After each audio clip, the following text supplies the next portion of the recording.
మీరు మా గద్దరన్నను పట్టుకొని నేను కారు కొనిచ్చినానని ఆయన చనిపోయాడు. మీరు కొనిచ్చిరో కొనియలేదో ఎవరికి తెలియదు. కానీ జనరల్గా ఏమంటారంటే మనం ఒక మంచి పొజిషన్లో ఉన్నప్పుడు కుడి చేత్తోని దానం చేస్తే ఎడమ చేతికి తెలియదు అంటారు. అప్పుడెప్పుడో కారు కొనిచ్చి గప్పాలు కొట్టుకునేది మీరు కొంటే కొన్నారు కావచ్చు, పెద్ద ముచ్చటేముంది. ఆయన ఎన్ని ఫోక్ ట్యూన్స్ దొంగతనాలు చేసి మీరు సినిమా పాటలు పెట్టుకుంటలేరు. ఇచ్చిర్రా ఎప్పుడన్నా రాయల్టీ మీరు ఫోక్ ఆర్టిస్టులకి? ఎప్పుడన్నా ఫోక్ ఆర్టిస్టులను ఆదుకున్నారా? చిన్న నిర్మాతలను ఆదుకున్నారా? పక్క రాష్ట్రాల్లో ఎట్లా చేస్తారు? తమిళనాడులో అక్కడిక్కడ వాళ్ళందరూ. నేను ఎందుకు ఈ మాట చెప్తా ఉన్నా అంటే, మీరు ఒకటంటే మేము 100 అనాల్సి వస్తుంది. ఒక పక్కనేమో ఇట్లా సమైక్యవాదుల దాడి మన మీద పెరుగుతుంటే, ఇక మన కర్మానికి మనకు ముఖ్యమంత్రి ఉన్నాడు, ఆయనకు తెలంగాణ అంటే తెలియదు, తెలంగాణ నీళ్ళంటే తెలియదు. మేము ఎంటబడి కొట్లాడి మా పార్టీ పెట్టినాక కరెక్ట్ వారం లోపల పాలమూరు రంగారెడ్డిలో పెద్ద సభ పెట్టి మన నీళ్ళు పోతున్నాయ్యా మొత్తం ఎత్తుకపోతున్నారు ఆంధ్రోళ్ళు, మీరు ఏమైనా చేయండి అని లొల్లి పెడితే నిన్న ముఖ్యమంత్రి గారు పోయి 2 రోజులు ఫస్ట్ టైం పాలమూరు బిడ్డ అయి ఉండి 30 నెలల నుంచి ఆయనకు తీరిక దొరకలేదట. నిన్న ఫస్ట్ టైం పోయి పాలమూరు ప్రాజెక్టుల మీద రివ్యూ చేసి ఏం మాట్లాడతాడు ఆయన? తీసుకుపోనండి 968 టీఎంసీలు మనకు వస్తే చాలు, 200 టీఎంసీలు ఆంధ్రోలు తీసుకుపోనండి, సంప్రదింపులు జరుపుతున్నాం మేమని చెప్తున్నాడు ఆయన.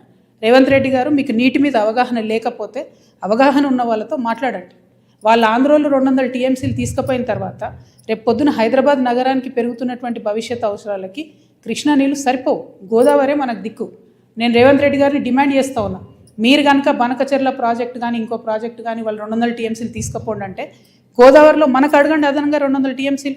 ఇప్పుడు 968 మనకు హక్కుభుక్తంగా ఉంది, 968 + 200 అడగండి. మీరు అడిగేంతవరకు మీరు బనకచెర్ల మీటింగ్ అటెండ్ అయినా కూడా మీరు తెలంగాణకు ద్రోహం చేసిన వాళ్ళే అవుతారు. మన భవిష్యత్తు నీటి అవసరాలన్నింటినీ కూడా పాతరేసిన వాళ్ళే అవుతారు. మీరు నేను మాట్లాడుకుంటా ముఖ్యమంత్రి గారు అంటారు అబ్కి బార్ కాంగ్రెస్ సర్కార్ అంట. కూర్చునే యువత ఆఖరి బారే కాంగ్రెస్ సర్కార్, ఆఖరి బార్ కాంగ్రెస్ సర్కార్.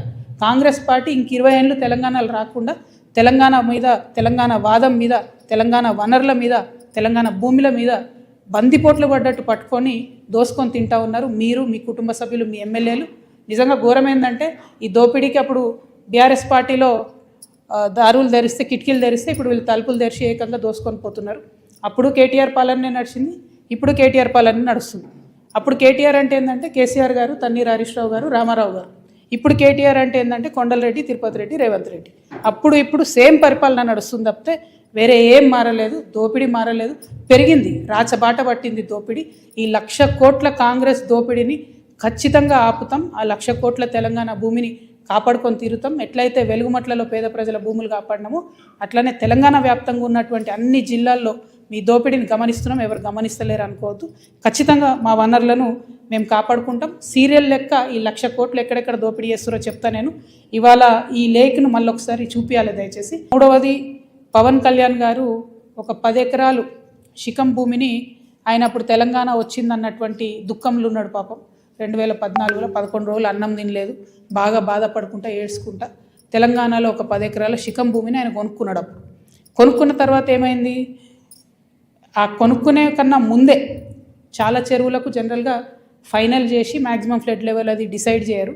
కానీ ఈ పర్టికులర్ చెరువు పవన్ కళ్యాణ్ గారు ల్యాండ్ కొనుక్కున్నది కోడికుంట అనే చెరువు, సర్వే నంబర్ 706. దీంట్లో మొత్తం ఫైనల్ నోటిఫికేషన్ వచ్చింది. ఏ 10 ఎకరాలు అయితే ఆయన కొనుక్కున్నాడో అది శిఖం భూమి అని ఫైనల్ నోటిఫికేషన్లో ఇరిగేషన్ డిపార్ట్మెంట్ చెప్పి ఉన్నది. పవన్ కళ్యాణ్ గారు నిన్న మాట్లాడుకుంటే ఏమన్నారంటే, నా తప్పు ఉంటే అది శిఖం భూమి అయితే ప్రభుత్వానికి ఇచ్చేస్తాం అన్నారు.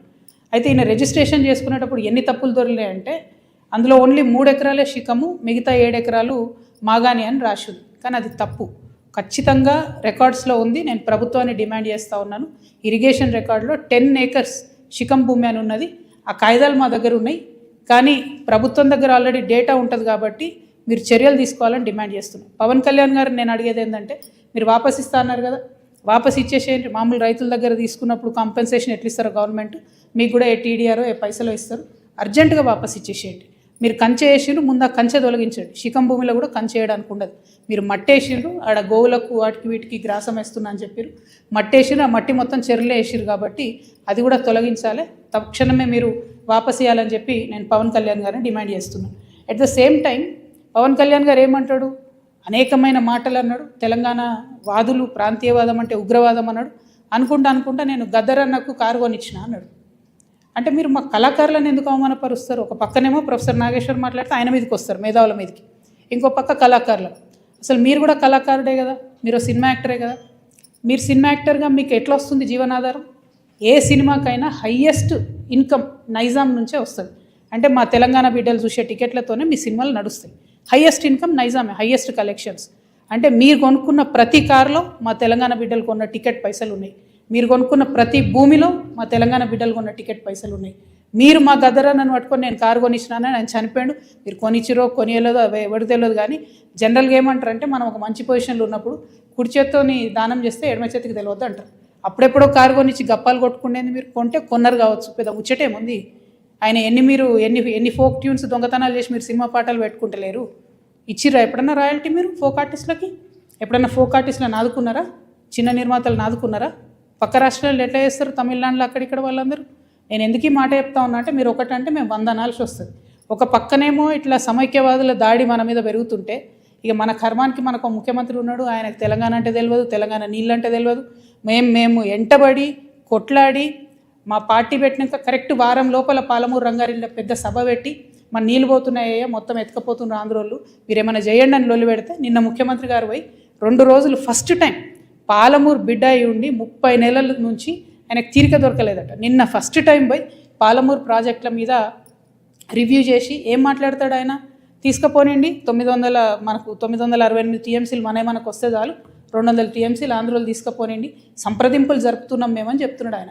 రేవంత్ రెడ్డి గారు, మీకు నీటి మీద అవగాహన లేకపోతే అవగాహన ఉన్న వాళ్ళతో మాట్లాడండి.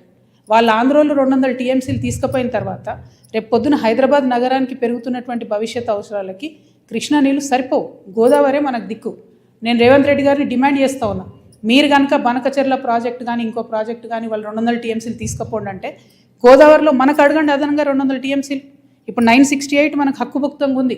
968 + 200 అడగండి. మీరు అడిగేంతవరకు మీరు బనకచెర్ల మీటింగ్ అటెండ్ అయినా కూడా మీరు తెలంగాణకు ద్రోహం చేసిన వాళ్ళే అవుతారు. మన భవిష్యత్తు నీటి అవసరాలన్నింటినీ కూడా పాతరేసిన వాళ్ళే అవుతారు. మీరు నేను మాట్లాడుకుంటా ముఖ్యమంత్రి గారు అంటారు అబ్కి బార్ కాంగ్రెస్ సర్కార్ అంట. కూర్చునే होता ఆఖరి బారే ఏ కాంగ్రెస్ సర్కార్, ఆఖరి బార్ కాంగ్రెస్ సర్కార్.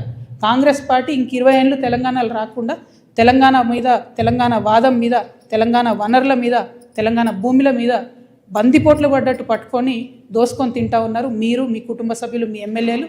నిజంగా ఘోరమైందంటే ఈ దోపిడీకి అప్పుడు బీఆర్ఎస్ పార్టీలో దారులు ధరిస్తే, కిటికీలు ధరిస్తే ఇప్పుడు వీళ్ళు తలుపులు తెరిచి ఏకంగా దోసుకొని పోతున్నారు. అప్పుడు కేటీఆర్ పాలనే నడిచింది, ఇప్పుడు కేటీఆర్ పాలన నడుస్తుంది. అప్పుడు కేటీఆర్ అంటే ఏంటంటే కేసీఆర్ గారు, తన్నీర్ హరీష్ రావు గారు, రామారావు గారు. ఇప్పుడు కేటీఆర్ అంటే ఏంటంటే కొండలరెడ్డి, తిరుపతి రెడ్డి, రేవంత్ రెడ్డి. ఇప్పుడు సేమ్ పరిపాలన నడుస్తుంది తప్పితే వేరే ఏం మారలేదు. దోపిడీ మారలేదు, పెరిగింది, రాచబాట పట్టింది దోపిడీ. ఈ 1,00,000 కోట్ల కాంగ్రెస్ దోపిడీని ఖచ్చితంగా ఆపుతాం. ఆ 1,00,000 కోట్ల తెలంగాణ భూమిని కాపాడుకొని తీరుతాం. ఎట్లయితే వెలుగుమట్లలో పేద ప్రజల భూములు కాపాడినామో అట్లనే తెలంగాణ వ్యాప్తంగా ఉన్నటువంటి అన్ని జిల్లాల్లో మీ దోపిడీని గమనిస్తున్నాం. ఎవరు గమనిస్తలేరు అనుకోవద్దు. ఖచ్చితంగా మా వనరులను మేము కాపాడుకుంటాం. సీరియల్ లెక్క ఈ 1,00,000 కోట్లు ఎక్కడెక్కడ దోపిడీ చేస్తారో చెప్తా. నేను ఇవాళ ఈ లేఖను మళ్ళీ ఒకసారి చూపించాలి దయచేసి.